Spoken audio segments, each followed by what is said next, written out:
Now, you've brought us in some stunning images of the library. A lot of them I've not seen myself, and a lot of our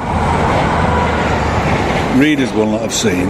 Now, it was originally going to be called the Eccles University. Could you explain why this was and why it never came to fruition?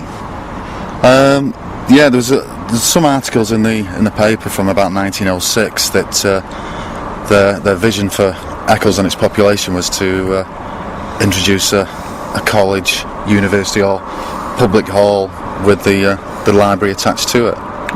So it's going to be quite an impressive building, and there isn't a lot of records as to the history afterwards as to why the building didn't come into its true element, and only about a third of it was developed.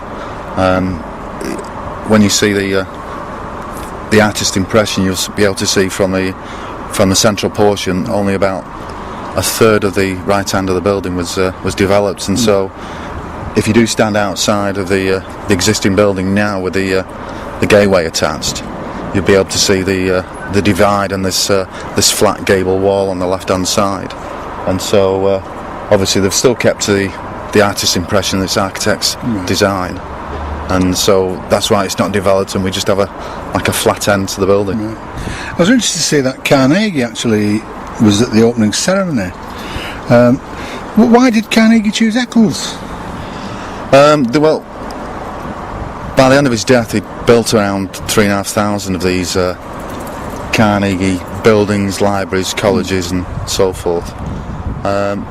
He was interested, obviously, how these projects developed and how they looked in situ, and so on some occasions, I don't think he visited them all.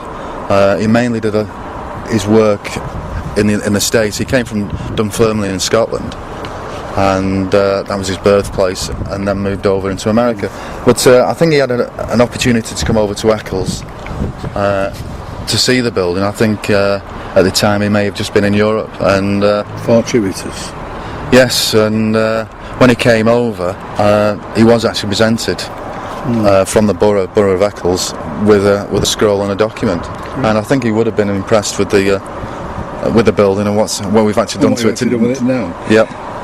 You told me that it was a recruitment hall in the in the Great War, and you actually found some documentation, didn't you?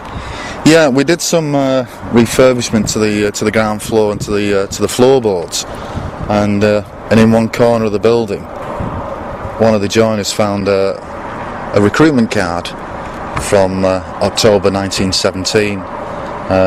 A gentleman, Mr. J. Cropper, who lived in Barton. We know he worked, from the recruitment card on the back, that he worked as a fabricator for a colliery, and unfortunately, just written down the side is he was rejected. We've been over to the Salford Museum, been able to find his house and the picture of the house, and he was married. He was in his early 20s, no children, married. But unfortunately, the trail seems to finish there. Could it be as a reserved occupation? It could have been, but it doesn't record as to whether he may have had any illnesses, and that's why he wasn't sent over. Joe Martin, I think Joe does deserve a lot of praise, doesn't he, for his dedication and his input into the sympathetic restoration of the building. Joe got involved every week for 2.5 years when I was involved, and he was passionate about the building and trying to restore its original colours, its character to the building, what it meant to Eccles and its and the people, and a lot of the things we've done to the building would never have been achieved without Joe's input.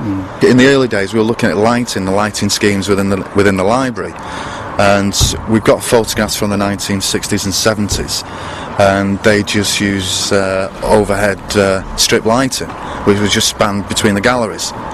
And so there's 8 bosses, or eight timber noggins sticking out the barrel vaulted ceiling. So when looking at photographs, we was able to see that we used to have 8 chandeliers. So with Joe, we decided to a modernisation of the chandeliers, which you'll be able to see when you go around. We even had problems with ceilings and artwork and mouldings, and obviously with Joe's background knowledge, a lot of the restoration work, like I say, couldn't have been done without Joe's help. But one thing we have introduced is special to Eccles and Manchester is the bookcases actually have their own lighting. Each bookcase is individually illuminated. So even in the darkest of winters, because of the height of the lights, and obviously when people come to read the spines of the books, you're not relying on the background lighting. And it's probably going to be one of the first public libraries or buildings in Manchester that's going to have this the individual lighting. So first for Eccles. Yes, and so we're looking forward to reopening. Yeah, the reopening on Monday. We have had it open for a number of weeks now for the public just to get used to the building. Yeah, we have got the grand opening, and there's going to be one or two celebrities there. There's MPs, so I think they will appreciate what Urban Vision can do and what we've done to be able to restore the building back to its nature. I'll take it as a compliment, actually.